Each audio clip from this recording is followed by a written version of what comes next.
All right, it's October 25th, 2023, and I'm here with Franklin Tyrone Tucker. Franklin Tyrone Tucker. How you doing, sir? Not bad. Everybody calls me Ty, so you can go ahead and do that one. Okay, we're call you Ty Yeah, today. because it's short for Tyrone, believe it or not. So, what happened in the situation that you're in right now? That if you can start from Well, the beginning. I can tell you, man, I was arrested in 2017 for a homicide and 9 other felonies. Nine felonies? 9 felonies, including homicide. And I'm scheduled to go to trial on January 8th. So this happened in 2017, so it's been almost 6 years. I've been a prisoner that long. So, but How did all this start? well, that's a good question. Like starting from the night it happened, I mean, how this all started. like I said, I'm under a gag order. I told you about that. Yes, yes, you did. So I can't really discuss, details of the crime, and all that, Just say the things you So, can. I don't want to get you in any trouble. What I can say is, man, both the prosecutor and the first prosecutor and the captain who ran the investigation got fired already, and the captain took me to, she tried to sue me basically over getting fired because The captain of the police? the captain of the unit that investigated. So she was the captain. I think she was a captain of special operations, which was in charge of major crimes, which was in charge of investigating the homicide. Okay. So, she got fired and then turned around and sued me, my wife, and our attorney, and along with the sheriff for being fired.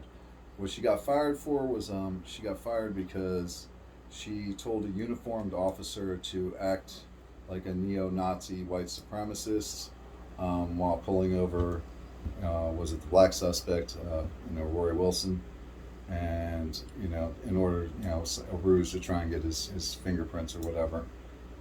But the fact is, she told a uniformed officer this, and it got caught on tape.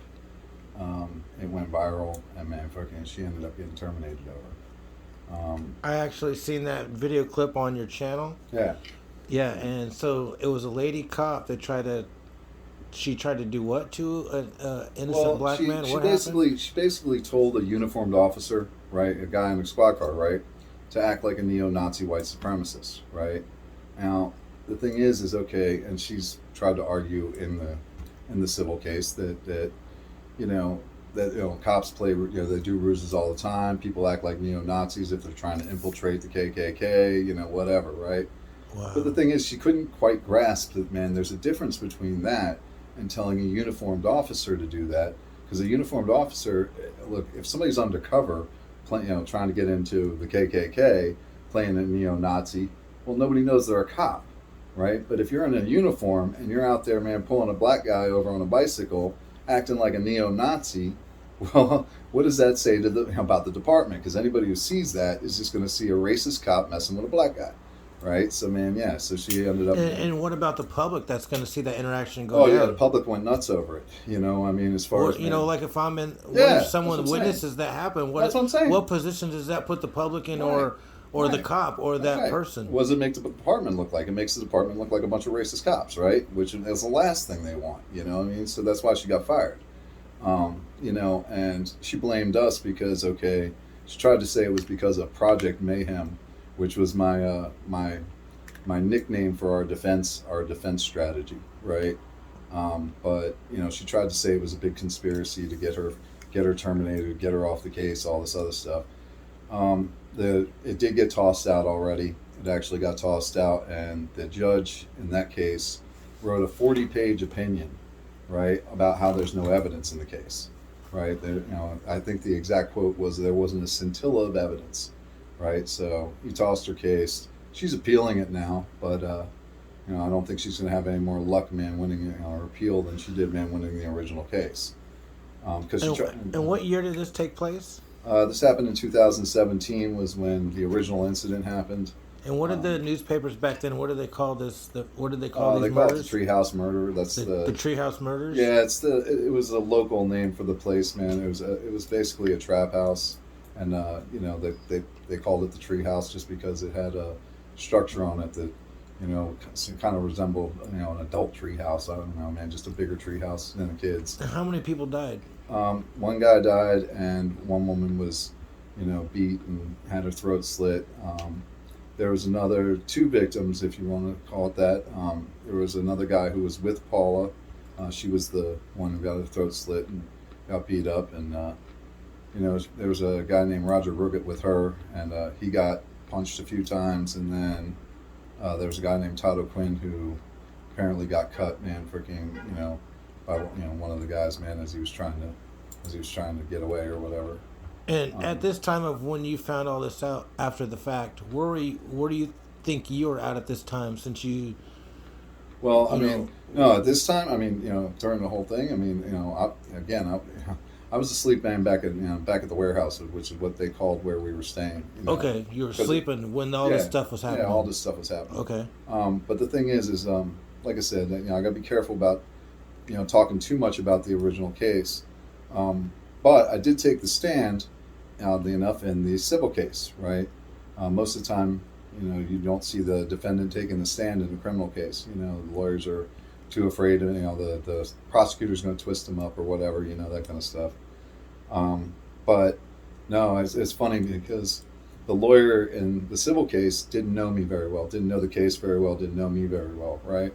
What are you being accused of? I'm being accused of felony murder, along with, like I said, about 9 other felonies. They range from, assault with a deadly weapon to, robbery while masked. There's the lowest one on there is witness tampering, and that's a 20-year felony.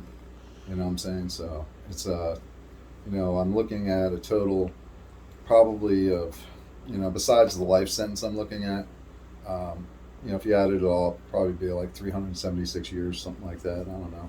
Do you have any time served for it? I've done 6 years now.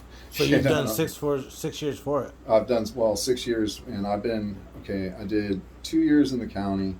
My wife, who wasn't my wife at the time, she paid $2 million. Well, not $2 million. She paid $200,000. It was a $2 million bond is what got me out, and that's how I ended up in Oregon. But yeah, it's been quite the trip. That one, basically a jailhouse fairy tale. I was a nobody. And you're 100% sure you're innocent of all these charges? Oh no, I'm 1,000% sure. 1,000% and sure. Here's the thing: this is what I was getting to with the civil case. The guy, a lawyer, comes to me, man. He sends me a 15-page thing on the benefits and drawbacks of pleading the fifth in a civil case, right? Because in a criminal case, supposedly pleading the fifth can't be held against you, right? But in a civil case, it can, right? They can assume your guilt if you plead the fifth, right? And so I read maybe a page of it, right? Something like that. And I hit him up and I was like, look, man, they have 5,700 hours worth of phone calls between me and my wife, right? I've done interviews with I don't know how many people, and I've told everybody and their brother about this case. If I was going to somehow mess up my lie or incriminate myself or some bullshit like that, it would have happened years ago. And what state was this in? No, this is in Florida. This is actually Key West, Florida. And what year? 2017. 2017? Yep. And so anyway, I was like, not only am I not going to plead the fifth, because I had to take the stand. They subpoenaed me for the civil case, so I had to take the stand, right? And I was like, not only am I going to plead the fifth, but I can't wait to look that bitch in the eye and tell her what's up, right? Anyway, so comes the day, right? The day of the depositions where, man, I'm going to take the stand, right? And they do my lawyer first, and he tries to bully her for a little while, right? He spends about 2 hours on her, tries to bully her, man, tell her, how she could go to jail, man, for, releasing the tape that, man, went viral about the captain. And, because she put it in motion is basically how it ended up going out there. She got fired, right? The captain, yeah, she's been terminated. She was the one who ran the investigation, right? So anyway, so she just spends about 2 hours on her. Then they do my wife, and man, they spend about 2 hours on her. She just, asks her a bunch of questions, whatever. Then comes my turn, the big show, right? Everybody wants me on the stand, right? So anyway, I take the stand, and man, this guy maybe asked me maybe 15 questions, and then ran like a little girl, because everything, man, he threw at me, man, I just threw right back at him and his client. You know, it is ridiculous. The idea, man, that again, she tried to sue me for saying that, man, saying that, man, she set me up, right, for basically telling the truth, And she got fired. and she got fired, right? I mean, which most of the time you never see that, right? And this is a cop. Yeah, this is a cop. She's a captain, right? So she's not just a cop; she's a high-ranking cop, right? In charge of the entire division, right? And so she got fired for lying on you. She got fired for she got fired for that specific thing, but there's a lot of things. And the racial. There's a lot of things that happened. The incident, thing, the other things too. Yeah, there's tons of things. The thing is, she had.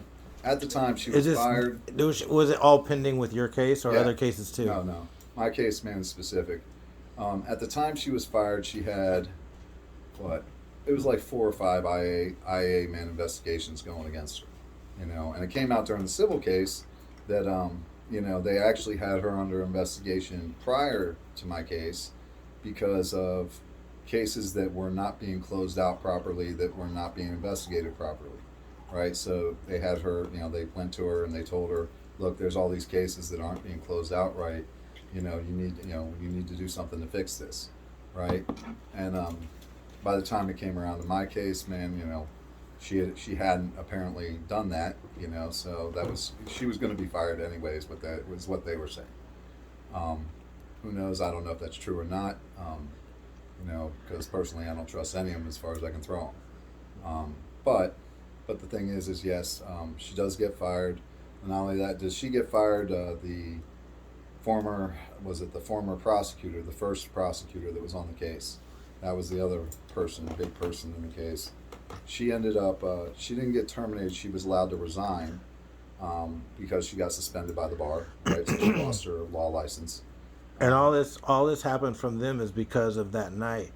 Well, it literally stems, man, from their own actions. Yeah. Right. What ends up happening with her, and I can talk about this because it's a bar.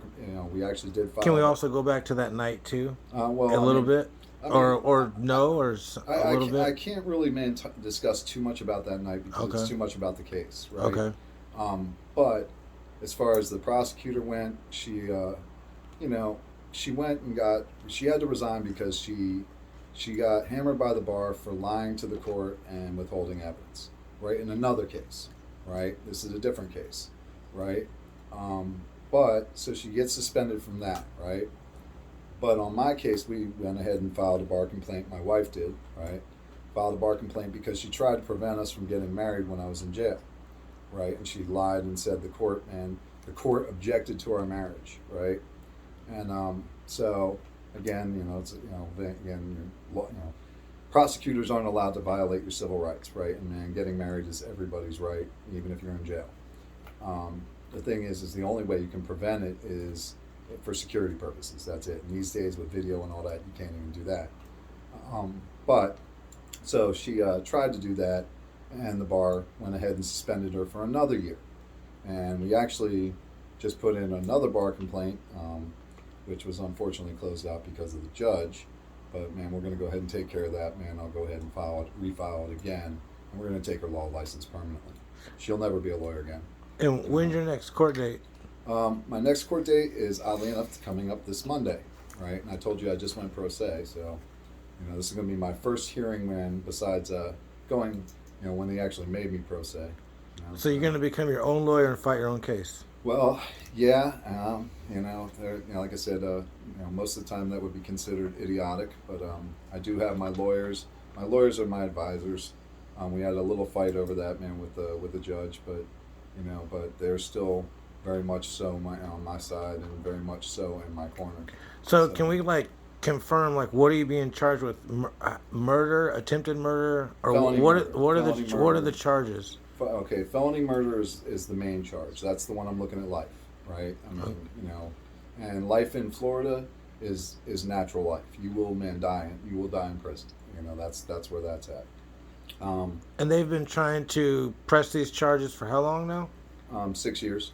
You know, So you've had 6 years pending charges of what charges? well, A murder it's of. it's felony murder, right? Which the felony murder rule, the way that works is anybody who's involved in the crime, right? And it doesn't matter what part you play, whether you're the getaway driver, whether you're the lookout, whether you were there during Accessory. the crime. Anybody who knows about it, man, freaking, you can go down for felony murder, right? So anyway, so that's the charge they threw at me for that, right? But then they also threw in, it was like I said, armed robbery, fucking robbery with a mask. You know, there's a bunch of different ones in there, assault, you know, that kind of stuff. But I mean, the lowest charge I have is witness tampering, and you know, that was because I supposedly threatened was it the guy who has been convicted? I could actually say that the guy who's actually been convicted of the crime. His girlfriend, I supposedly threatened her, man, freaking if she didn't stop talking to the police, I was going to Who's been convicted of what crime? The guy, Rory Wilson, has actually been convicted of the crime already. Really? You know, he went to trial, last December? He went to trial. Is that the other guy that was in the... Well, there's 3 of us that got arrested, even though all the evidence says, man, 2 people, man, 3 people got arrested. The thing is, man, you know, Rory, he got convicted, and he got life plus 30 is what he's doing. Now, don't get me wrong, I don't feel a bit bad about that. Did you know him? Oh yeah, I knew him. Oh, it's okay. You guys were... I knew him. It's like, you know, it's not like I knew him very long or anything like that. And how long did you know him for? Probably been, I don't know, maybe 3-4 months, something like that. And did you know the other guy too? Yeah, I knew him too, because man, we were staying in the same building. That's basically how this ends up happening. Is he being charged too? He was being charged up until recently. This was what, maybe like 7-8 months ago, maybe a year, something like that. But he goes ahead and they go ahead and cut a deal with him to testify against me, right? And they released him, he got 5 years, right, is what he got. But here's the kicker, though. So he plea bargained last year to get 5 years to testify against you. Yeah, and this is a guy who already put into the court that, man, his story was a lie. He already tried to have his story wiped out, man. You know, avid. What do they call that? What is it? It's when you have it suppressed. He wanted his statement suppressed because, man, you know, he said he was coerced by prosecutors into telling the story, which apparently he was again. Who knows? But the thing is, yeah, he got 5 years, and they released him. You know, and he's out, man. He's, you know, out and about right at this point. He has been for about 7-8 months at least. But with him, here's the deal with him though, is if he gets caught lying at trial, which I'm sure he will, because especially if I'm going to be the one asking him questions, yeah, he gets caught lying, it's 30 years is what he's looking at. You know, so he traded man my life for 30 years is basically what it is. You know, so, but we'll see. And he's already been recorded with his testimony, so well, yeah, if he lies on the stand, then it's going to be all different. Man, I have actually studied, man, Rory Wilson's trial, you know, and I'm pretty sure, man, I'm going to have no trouble, man, catching Travis and his lies. You know, that's the other guy's name is Travis. You know, John Travis Johnson is his name. But so there's one guy pending in on you, out of the 2 guys you knew. That's the extent of the evidence against me. You know, so, you know, and believe me, it's been a long road. It has been a lot of things that have happened. You know, I wish I could tell you more about it, just because, I mean, you know, it is absolutely insane. The entire thing has been absolutely insane. No, man, I appreciate you talking about the Treehouse murders, man, and everything, you know, you said, you know, I appreciate it. You being honest with everybody, you know.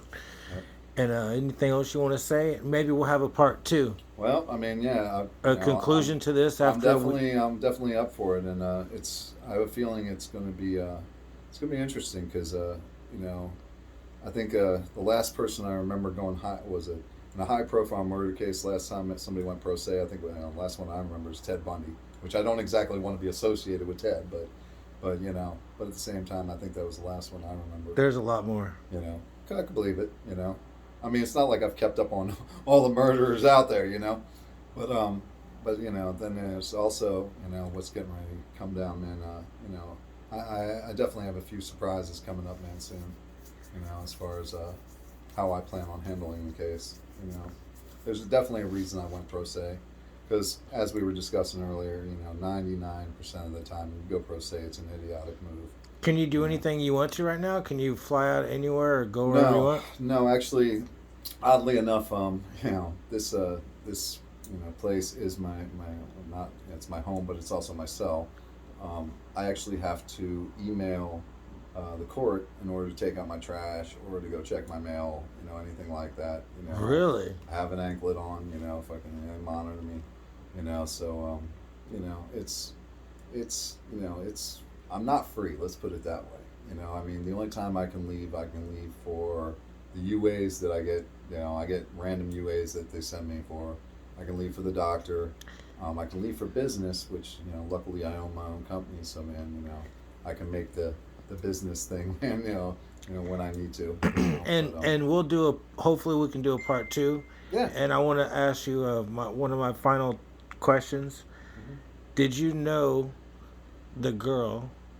You said a girl died, right? No, it was a man who died. A man who died. Did you know him? I met him once, actually. You met him one time? I met him one time, and it was probably about a year and a half prior to the murder. And, he was renting out the spaces on the treehouse, the flats, the different flats on it. And he was, so he was the property owner? Right, he was the property owner. Okay. Right? And the thing is down in Key West, rent is outrageously expensive. Outrageously expensive. So you pay $1,000, man, for a closet, per month, Wow. But anyway, so he was renting it out for like $350 or something like that is what he wanted me to pay for one of the flats, and I was like, I'll just save my money and get a boat, which I did, and eventually I had 3 boats at one point, but Hurricane Irma kind of ruined those plans, but. Boats, man, were cheap. After Irma too. After a bunch of them got trashed, man. So when there were some cheap boats. So when the hurricane came, it ruined all the houseboots. It ruined all the boats. Okay. I wasn't actually looking for a houseboat. I was actually my whole dream at that point was, I was going to island hop the Caribbean. So because the islands, there's not much distance between them. I think the longest leg is probably like 200 miles between islands. And there's about 30 or 40 different countries there. So I was just going to island hop my way on down to South America, hit Venezuela. As soon as I got to Venezuela, you hang yourself a left, go about 200 miles down that way, and you're at the mouth of the Amazon, right? I figured I'd go up the Amazon, check out the Amazon jungle a little bit, come back down, head to Rio, hit Carnival. I was looking at just enjoying life. Do you think did you ever hear of any other people having problems with the land, the owner of that property? No, no. He was actually very well liked. He used to be one of the Sunset performers down there.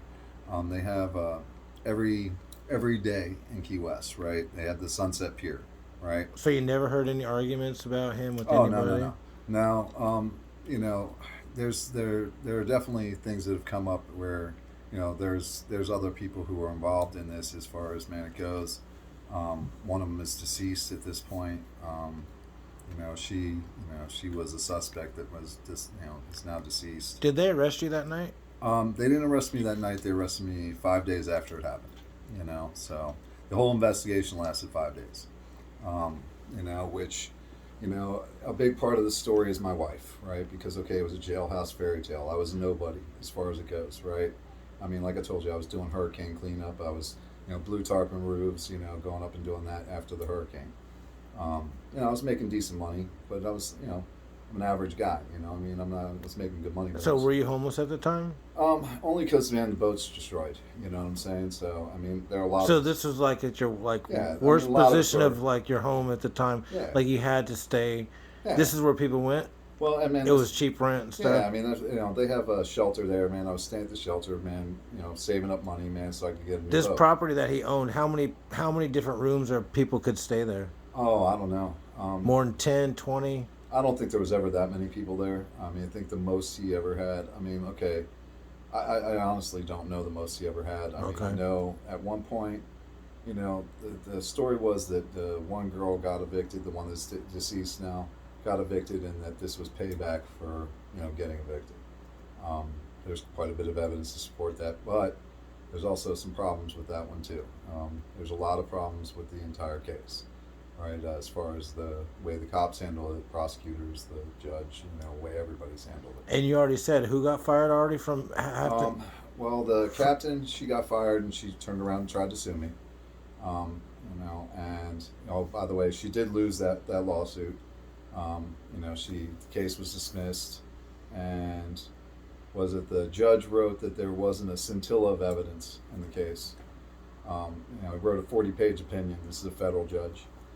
And then, let's see, the state the first prosecutor. She also had to resign, and like I told you, with the bar, with the bar, she was she was actually she got suspended twice, and she was looking at getting suspended again or losing her license. Seriously? So. All right, can you, if you can, and if I can ask you this question? Sure. What's your current way of supporting yourself with splitting with your wife? Oh well, that's a whole big other thing. Okay, because getting to the jailhouse fairy tale, right? Nobody, right? About 7 days after I get arrested, the first person to contact me is my childhood crush. I never dated her when we were kids.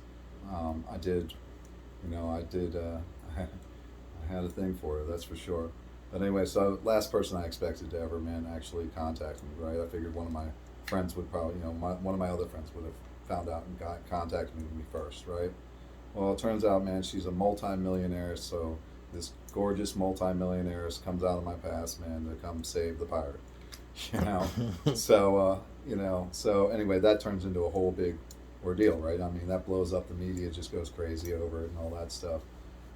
But we do, fairy tales are not real. So anyway, so I end up, we ended up splitting up and separating, and we've been separated now for about 2 years.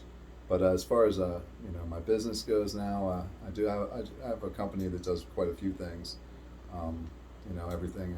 It's basically a holding company, and I trade digital assets, websites and mobile apps and stuff like that. But another one of my businesses, which my friend over here is sitting there going, yeah. I'm like, the thing is, I also make custom-made sex toys. So I have quite the following in Portland for those. Apparently you guys like sex a lot here. So. Well, yeah, we got more strip clubs than anybody. Well, and apparently they like my toys a lot. So. Well, hey, let's do another interview, and we'll do the conclusion after your next court case. Yeah. Is there anything else you want to leave with the people about the Treehouse murders, about anything about that night, that day, anything you'd like to say about what happened in that brief moment, and what comes back to your memory that really terrifies you the most, of like what you want to go back to and wish you could reverse? Here's the thing that terrifies me the most, and this is what terrifies me the most, and this is why. And let me sorry to cut you off. Continue after I ask you this one question. Yeah. I want to be real respectful, but real disrespectful, but respectful. Have you ever killed anybody? No, never. Okay. No. I've gotten in a few fights in my life, but no, I've never killed anybody. Did you ever kill anybody that night? No. Okay. No. Okay. The thing is, anyway, this is what I was getting to. Here's my biggest fear, right? And this is actually why Lauren said she helped me, originally, right? Because we didn't start off. Our first kiss was when I got out of jail, right? So the thing is so we weren't originally together, but the thing is what happened to me could happen to anybody. So while I can't talk about the case, feel free, go look it up, go check it out, man. One of the things that we did do that was kind of unique on the case is, we put out everything online. One of the things I told Lauren is, I was like, I have nothing to hide, so man, go ahead and take all the evidence, throw it online for everybody to see. Do you want to promote your business or your channel or your lawyer or anybody that can contact your information or email or anything? Well, whatever you want to, you can do that. As far as I'm not supposed to be promoting my stuff that's out there about the case, right? There are still sites up there, they're Free Franklin Tucker, I don't think I can get in trouble for that. But if people want to check Free out, Franklin Tucker. yeah, it's on YouTube. It's on Facebook. There's a bunch of different sites for that. My business actually is called Inspirational Investments. The brand I'm getting ready to launch with my custom sex toys is Sinister X, which she's smiling because she helped come up with the name. That's awesome. But thing is yeah. So All right. Well, hey, man, maybe we'll have a part 2. yeah. And I appreciate you, and we'll figure that out after the case. Yeah, next time we'll talk about, I know you like the place, man. We'll talk about how that came to be. And thank you for talking to me, and we'll do a part 2, and we'll see this. We're gonna see this man's journey go on, and I wish the best for him, and we'll see what's going on. He says he's innocent, so let's see. Yep. Thank you guys for watching. Hey, thanks.